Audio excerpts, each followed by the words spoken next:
Je crois vraiment aux choses que je vais vous dire car elles ont marché pour moi et j'aurais aimé les connaître lorsque j'avais 21 ans. Il n'y a que 3 règles que vous devez suivre. La vie n'a pas à être compliquée. Nous nous compliquons trop la vie. Je vais faire 5 suppositions sur les personnes présentes dans cette pièce aujourd'hui. Je suis prêt à parier que vous voulez réussir votre vie professionnelle. Je suis prêt à parier que vous voulez réussir votre vie personnelle. Je suis prêt à parier que vous avez besoin de vous sentir utile. Je suis prêt à parier que vous voulez vous sentir en sécurité pour votre avenir. Et le 5e point est que je suis prêt à parier que vous voulez aller au paradis. Je vais maintenant vous donner un plan simple pour réussir les 5, parce que vous n'avez pas besoin de sacrifier votre vie religieuse ou votre vie personnelle pour réussir professionnellement. Tout est lié et ce n'est pas compliqué. J'ai toujours essayé de ne jamais me compliquer la vie. Vous rendez-vous compte qu'un arc-en-ciel comporte seulement 7 couleurs ? Seulement 7. Regardez ce que Michel-Ange a réussi à faire avec ces 7 couleurs. Il existe seulement 7 notes de musique. Regardez ce que Beethoven a réussi à faire avec ces 7 notes. Il existe seulement 10 chiffres. Regardez ce que Bernard Madoff a réussi à faire avec ces 10 chiffres. Le point que je veux soulever est que la vie n'a pas à être compliquée. Vous avez besoin de 4 choses dans votre vie. Et s'il vous manque une de ces 4 choses, vous ressentirez un vide énorme. Premièrement, tout le monde a besoin d'avoir quelque chose à faire. Deuxièmement, tout le monde a besoin d'avoir quelqu'un à aimer. Troisièmement, tout le monde a besoin de croire en quelque chose et dans mon cas, je crois en Jésus-Christ, notre Seigneur et notre Sauveur. Et le 4e point dont vous avez besoin dans votre vie est que vous devez avoir un but à atteindre. Que voulez-vous faire maintenant ? Ayez des buts et des rêves ambitieux. Je crois que c'est absolument essentiel. Ne reproduisez pas les erreurs que j'ai commises. J'ai fait beaucoup de choses stupides dans ma vie, mais laissez-moi vous révéler la bêtise que je regrette le plus. Quand j'ai débarqué à l'université de Notre-Dame, j'ai pris l'équipe qui était au plus mal pour la mener au sommet pendant 9 années consécutives.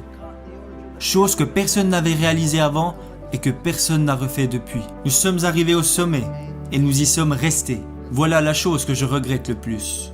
Vous savez, il y a un dicton qui dit « Vous progressez ou vous mourrez. Soit l'arbre grandit, soit il meurt. » Il en va de même pour votre mariage, il en va de même pour votre business ou pour vous-même en tant que personne. Et je ne dis pas ça parce que je suis vieux, même si maintenant mes bougies d'anniversaire coûtent plus cher que mon gâteau. Cela est plutôt en rapport avec les efforts que vous devez faire pour vous améliorer. Nous avons atteint le top et j'ai dit nous y sommes arrivés, restons comme ça, ne prenons plus de risques. Nous avons terminé second du championnat et tout le monde a dit que j'étais un idiot. Alors que le gars qui termine dernier au concours de médecine, lui, il l'appelle docteur. Ça me semble injuste. Quand j'ai quitté Notre-Dame, je n'aurais jamais pensé entraîner à nouveau. Où aurais-je été après Notre-Dame ? Ma mère disait, quand tu quitteras Notre-Dame, tu iras directement au paradis, t'asseoir à côté du pape. Tu n'auras plus l'âge d'entraîner. Alors, je suis parti vivre dans une ville où l'âge moyen ne faisait qu'augmenter. Et là, ce que j'y ai découvert est que je n'étais pas fatigué d'entraîner. Vous devez avoir un but, un rêve à atteindre. Et même si vous avez déjà accompli de grandes choses, qu'en est-il à présent ? Je vais vous dévoiler un plan simple pour réussir les 5 hypothèses que j'ai faites au début de ce discours. Je crois vraiment aux choses que je vais vous dire car elles ont marché pour moi et j'aurais aimé les connaître lorsque j'avais 21 ans. Il n'y a que 3 règles que vous devez suivre. Règle numéro 1, faites ce qui est bien. Faites le bien, évitez le mal et si vous avez un doute, regardez dans la Bible. Je ne crois pas que c'est bien de retrouver le portefeuille d'un coéquipier avant même qu'il l'ait perdu. Ça s'appelle du vol, mon garçon. Je l'ai trouvé, oui, mais il ne l'avait pas encore perdu. Faites ce qui est bien. Il n'y a jamais de bon moment pour faire de mauvaises choses. Et il n'y a jamais de mauvais moment pour faire de bonnes choses. Faites le bien et soyez honnête avec vous-même. Jeunes gens, profitez de la vie, amusez-vous. Vous allez avoir des problèmes, vous allez rencontrer des difficultés. Ça fait partie de la vie. Ce n'est pas parce que vous êtes diplômé que vous n'aurez pas de problème. Et ne racontez pas vos problèmes à tout le monde. Savez-vous que 90% des personnes n'en ont rien à faire ? Et les 10 autres pourcents sont contents que vous les ayez, alors vous feriez mieux de les garder pour vous. Vous allez avoir des problèmes, alors amusez-vous dans tout ce que vous faites. Et si vous aimez vraiment ce que vous faites, les gens prendront du plaisir à être à vos côtés. À chaque fois que je me réveillais les jours de match, je me disais « Aujourd'hui sera une journée incroyable ». Et je le pensais vraiment, car si vous aimez vraiment ce que vous faites, les gens prendront du plaisir à être à vos côtés.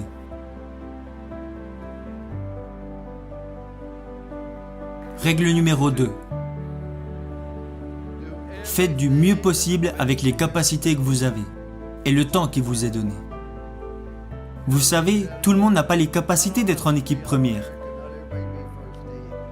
Mais tout le monde se doit de donner le maximum qu'il est capable de donner. Si vous voulez échouer, alors vous avez le droit d'échouer. C'est ça qui est génial dans ce pays. Vous n'avez pas le droit de faire échouer les autres si vous n'exploitez pas au mieux vos capacités. Vous avez mis un enfant au monde. Vous avez un business. Vous avez rejoint une équipe. Vous avez des obligations et des responsabilités envers d'autres personnes. C'est pourquoi vous vous devez de donner le maximum de ce que vous êtes en mesure de donner, dans tout ce que vous faites. Ce n'est pas compliqué. Vous savez, jeunes gens, je suis né avec une cuillère d'argent dans la bouche. Je suis né à Follansbee, en Virginie occidentale. Je suis repassé à l'endroit où je suis né hier, vers 22h30. Je suis né dans la cave de ma maison, mis au monde par le docteur McGraw. Nous n'avions qu'un lit pour moi, ma sœur et mes parents. Nous avions une demi-baignoire et une petite cuisine. Et nous avons vécu dans cette maison pendant plus de 7 ans.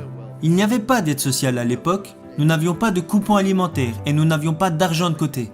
Mais j'ai toujours eu assez à manger, parce qu'à chaque fois que je voulais me resservir, mon père me disait « Non, tu en as déjà eu assez ». Mais la raison pour laquelle je dis que je suis né avec une cuillère d'argent dans la bouche, mon père avait arrêté l'école en CM1, voilà toute l'éducation qu'il avait. Alors pourquoi je vous dis que je suis né avec une cuillère d'argent dans la bouche ?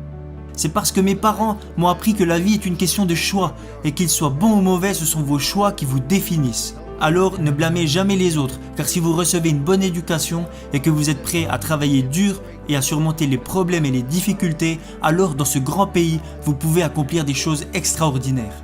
Voilà pourquoi je dis que je suis né avec une cuillère d'argent dans la bouche. Ma dernière règle est de montrer aux autres que vous vous souciez d'eux.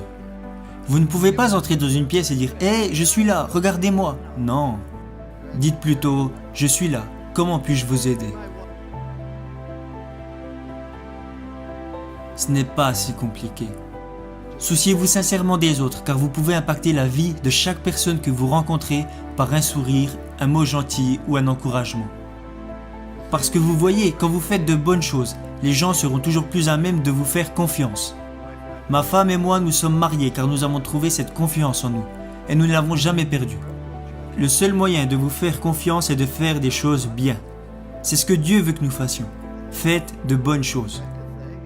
Le second point est de faire le maximum avec les capacités que vous avez, parce que quand les gens apprendront que vous vous êtes engagé à viser l'excellence, ils auront envie de vous suivre. Aidez les autres et souciez-vous d'eux. Parce que beaucoup d'entre vous vont avoir du succès et gagner beaucoup d'argent. Mais quand vous mourrez à la fin, à quoi vous servira-t-il ? Mais heureusement, beaucoup d'entre vous vont plutôt choisir de devenir signifiants. Être signifiant, c'est quand vous aidez les autres personnes à réussir. N'est-ce pas là vraiment le but de la vie ?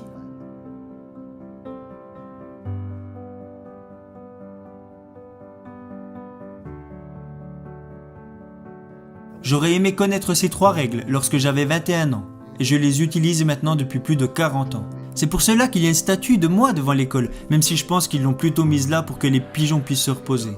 Mais si vous la regardez bien, il y a 3 mots inscrits au pied de cette statue. Confiance, engagement, amour.